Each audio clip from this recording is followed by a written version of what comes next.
pagi para pendengar podcast Bening CTSS. Kembali lagi dengan podcast serial baru setelah Driving Humanity Forward and Green Paradox. Kita sekarang mau beralih ke anak muda nih tentang transdisiplin. Ada yang udah dengar belum tentang transdisiplin atau udah pernah dengar tentang apa sih itu transdisiplin? Biar nggak lama-lama dengan saya untuk perkenalan gitu, hari ini udah ada Pak Eka, Mbak Mega, dan Mbak Puji hadir untuk episode perdana tentang ngobrolin transdisiplin. Sebelum itu saya akan memberikan sedikit pengenalan dan itu lewat Pak Eka, dan Pak Eka silakan untuk memperkenalkan tentang podcast Bening yang serial terbaru ini. Silakan Pak Eka. Oke, terima kasih sekali Mbak Widya. Jadi kembali dengan saya Eka lagi ya. Ya, judul podcast kali ini adalah ngobrolin tentang transdisiplin. Jadi kita ngobrol aja ya, jangan terlalu serius ya.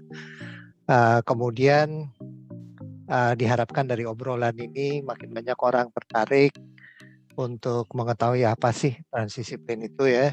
Nanti kita bisa juga ngobrol sama-sama, lebih banyak orang, lebih rame ya. Nah, kemudian untuk kali ini ya ngobrolin transdisiplin ini kita mengambil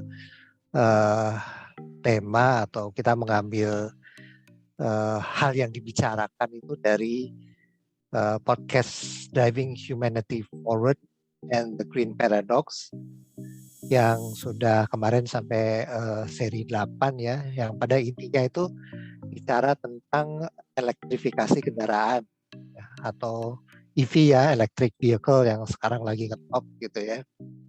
Nah, inti dari podcast itu sebenarnya ingin mengatakan bahwa ya EV oke, bagus saja ya gitu, oke aja lah, bagus lah ya. Cuman kita tuh harus aware ya terhadap the green paradox, baik karena keterbatasan teknologi saat ini maupun karena faktor manusianya sendiri. Ya contohnya kalau kita mau EV kan kita harus buat baterai mining itu ekstraksi, bagaimana nanti dampak pada lingkungan dan seterusnya ya, itu dibahas di secara detail di Driving Humanity Forward ya, silahkan tontonlah di situ ya.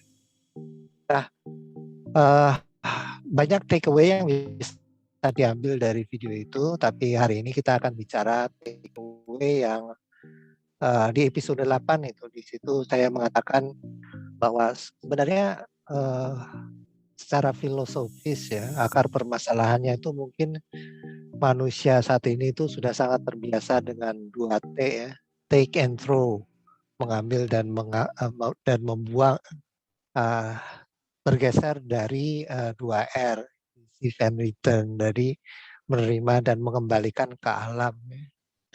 Nah, salah satu syarat keberlanjutan itu sebenarnya itu ya, jadi kita tidak taking it for granted ya, apa yang diberikan oleh alam. Kita harus respect terhadap alam dan kita menerima dan bisa mengembalikan apa yang kita terima dari alam untuk kembali ke alam untuk support hidup kita sendiri gitu. Manusia itu sendiri. Dan sepertinya itu sudah bergeser agak jauh dari filosofi ini menjadi take and throw, jadi mengambil dan membuang ya. Nah, bagaimana kita bisa mengubah kembali ke seperti yang dulu gitu ya. Jadi jangan mengambil membuang tapi menerima dan mengembalikan. Itu sangat penting selain teknologi ya. Dan hari ini kita ingin ngobrol tentang menerima dan mengembalikan itu, bagaimana kira-kira peran kearifan lokal ya untuk bisa mengembalikan pola pikir atau budaya seperti itu. Dan untuk itu hari ini aku dibantu nih oleh dua orang apa ya, teman ngobrol lah ya, atau gimana lah ya. Ini aku manggilnya apa nih ya, ya secara formal ya, walaupun kita ngobrol aku manggilnya Mbak ya, Mbak Mega dan Mbak Puji. monggo nih, ya saya sudah lempar, silakan ngobrol, saya dengerin dan catat nih kira-kira gimana obrolannya nanti, poin-poin dari obrolan. Monggo silakan.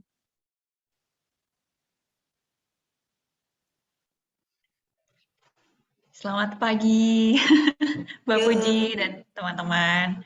selamat pagi Mbak Mega. Iya, Mungkin oke, sebelum silakan Mbak.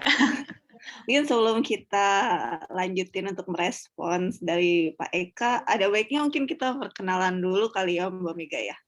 Hmm, Mungkin dari boleh. aku dulu. Ya, namaku Puji Hastuti. Latar belakang ilmuku adalah antropologi. Sekarang sedang menempuh magister juga di antropologi Universitas Indonesia, karena sekarang kita lagi ngobrolin TD ya, transdisiplin. Mungkin kita baik untuk menyebutkan latar belakang keilmuan yang mungkin yang sedang digeluti. Mungkin itu dulu kali ya perkenalan ya. Lanjut ke Mbak Mega. Ya, halo. Sebenarnya ini selamat pagi, selamat siang, dan selamat sore, bahkan selamat malam, begitu ya. Mungkin untuk Ya. teman-teman kita yang di daerah mana gitu. Jadi saya Mega, pelajar penuh waktu di CTSS. Saya tumbuh dan istilahnya berkembang gitu ya di pinggiran kota dan dipaksa berkawan dengan polusi udara. Itu aja. Jadi emang tema kita tuh kali ini ngobrolin transdisiplin ya. Kenapa sih Mbak Puji kira-kira apa nih? Kalau tadi nih Pak Eka kan sudah ngebuka nih. Menurut Mbak Puji nih enaknya kita bakal ngebuka pertama gitu pakai isu apa nih? Atau belakangan Mbak Puji lagi dengerin apa gitu, baca media apa gitu Mbak? Iya, sebenarnya merespon apa yang tadi telah disampaikan Pak Eka soal elektrifikasi ya. Sebenarnya mungkin belum ke elektrifikasi ya, soal driving humanity dan green paradox yang kemudian fokusnya nanti kita hari ini akan ke elektrifikasi dan kemudian ke kearifan lokal yang nanti mungkin akan lebih concern ke saya apa ya, bukan ulas ya, saya coba pantik gitu ya, memantik dari hal dari soal sisi kearifan lokalnya. Tapi di sini soal elektrifikasi mungkin kaitannya dengan KTT COP 26 ya, yang beberapa waktu lalu kita sama-sama seluruh dunia fokus pada hal ini gitu, soal penerbitan iklim Glasgow ya. Yang salah satu butirnya negara-negara diminta untuk mengurangi ketergantungan terhadap batu bara serta mengurangi subsidi berbahan bakar fosil. Dan yang kemudian beberapa bulan yang lalu kan kita dihadapkan pada persoalan pengurangan emisi ya terhadap kendaraan-kendaraan bermotor ya. Walaupun soal sertifikasi emisi pada kendaraan bermotor itu ditunda kan ya sampai tahun depan, karena ya ternyata kan kita dianggap belum siap gitu kan ya, kendaraan-kendaraan banyak yang belum uji emisi kayak gitu. Tapi pada akhirnya sebenarnya kita harus mengarah ke sana gitu, mengarah untuk apa ya, menciptakan sebuah ekosistem kendaraan yang minim gitu, minim emisi gitu, minim untuk kita memakai bahan bakar fosil gitu. Dan salah satu cara adalah kita mulai untuk mengembangkan renewable energy gitu. Dan salah satunya sekarang kan kita fokus ke elektrifikasi ya, kendaraan berbasis listrik gitu. Gitu sih Mbak Mega. Nah, tapi ini menariknya kan tadi juga ada ngomongin sedikit terkait kearifan lokal. Nah, spirit nih lagi-lagi ya, maksudnya spirit yang dibawa nih kalau menurut saya juga sebenarnya ya dari energi baru dan terbarukan, termasuk juga spirit untuk oke, kayaknya nih electric vehicle seems promising, maksudnya menjanjikan, tapi faktor apa saja atau kesiapan apa saja yang perlu menjadi pertimbangan bagi para pemerintah ataupun para sektor terkait untuk benar-benar mengimplementasikan itu secara holistik gitu, tanpa, sekali lagi nih, tanpa merugikan lokal, dalam arti sumber daya lokal ataupun manusia-manusianya juga gitu ya. Yang itu tuh pokoknya kita mencoba untuk di sini sebenarnya masih dalam diskusi ya. Maksudnya kita mencoba untuk cari tahu lebih deh kayaknya, maksudnya soal manajemen risiko juga yang mungkin harus kita persiapkan, kita tahu dulu, kita persiapkan, lalu baru deh setelah itu tuh kita baru benar-benar ngelihat lagi mungkin ya kalau kita ke asas legalnya gitu kan. RUPTL nih udah ada nih dari PLN, rencana untuk gimana caranya tuh mereka udah menyiapkan gitu ya satu rancangan khusus terkait persiapan bagaimana menyiapkan si energi itu, energi listrik itu juga menjadi lebih aksesibel dan mungkin dari harganya atau dari insentifnya itu bisa tuh dimungkinkan gitu. Jadi mungkin nih kalau dari Pak Eka atau Mbak Puji ngelihat spiritnya nih seperti apa nih kalau boleh tahu? Apakah mungkin mereka juga dalam arti yang membawa elektrifikasi ini, maksudnya narasi dan juga agenda elektrifikasi ini juga ikut memperhatikan sumber daya manusia di tingkat lokal atau seperti apa? Oke.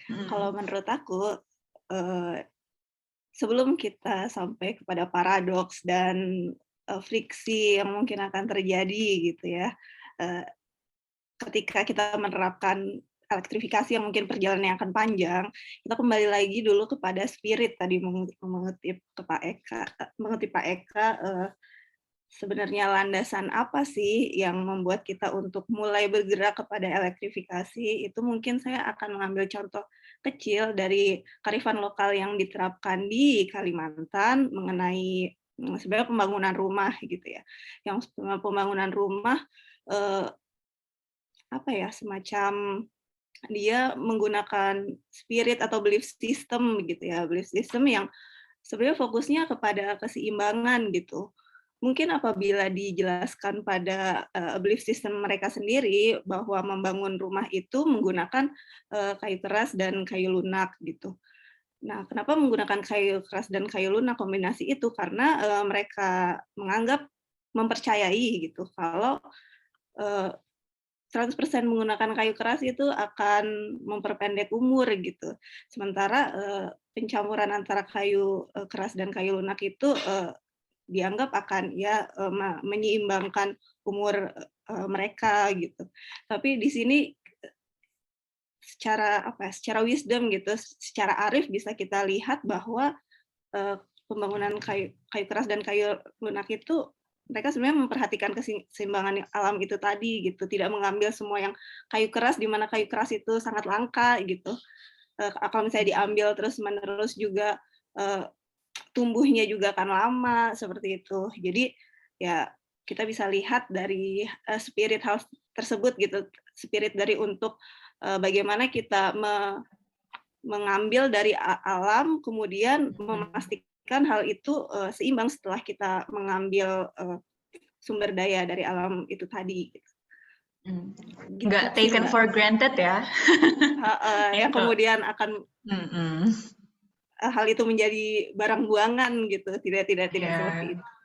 Mungkin Pak Eka gimana Pak? Oke. Menarik nih. Terima kasih, menarik sekali ini.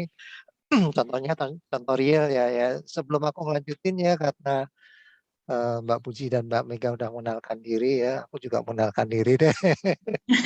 Jadi latar belakangku itu adalah teknik ya, teknik metalurgi. Terus kalau tadi Mega bilang adalah pembelajar tetap ya di CTSS ya. Kalau saya adalah pembelajar tetap di kehidupan. Jadi selama ya ada ya saya berusaha untuk belajar gitu ya. Nah, apa yang Mbak Puji jelaskan nih tentang tadi kan mungkin ini merujuk ke ucapan saya tentang menerima dan mengembalikan ya, itu contoh real ya, kayu keras dan kayu lunak.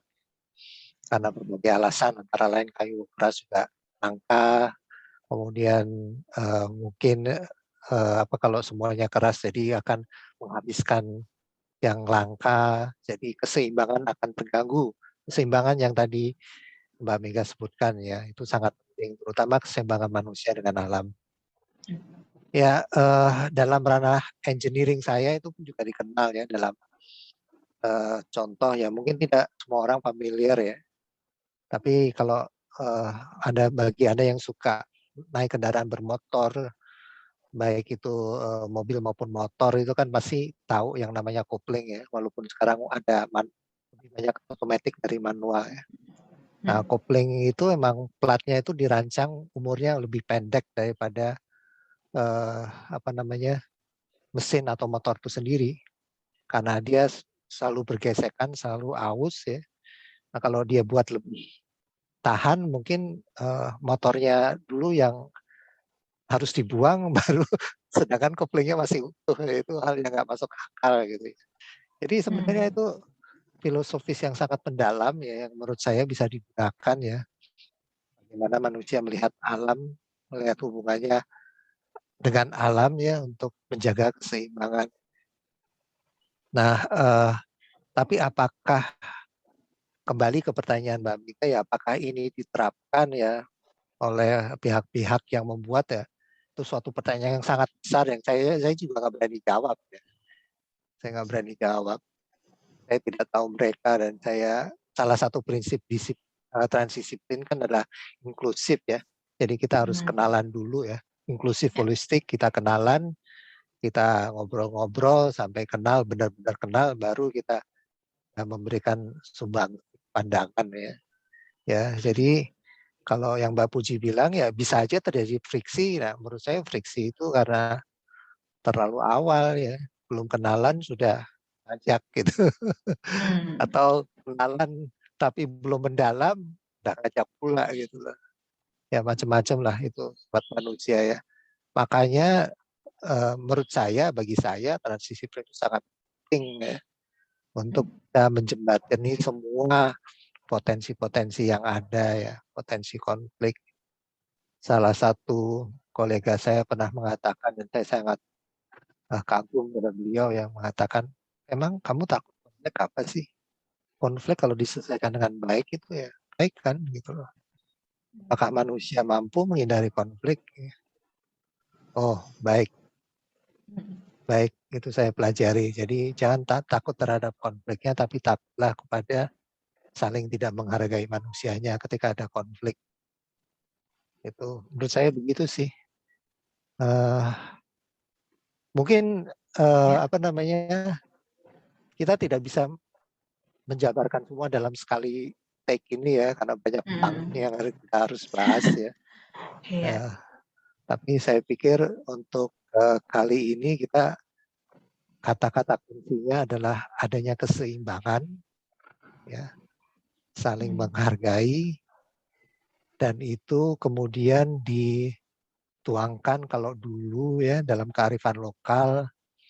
Terus mungkin Mbak Puji bisa komentar karena dari antropolog ya, belajar tentang manusia ya.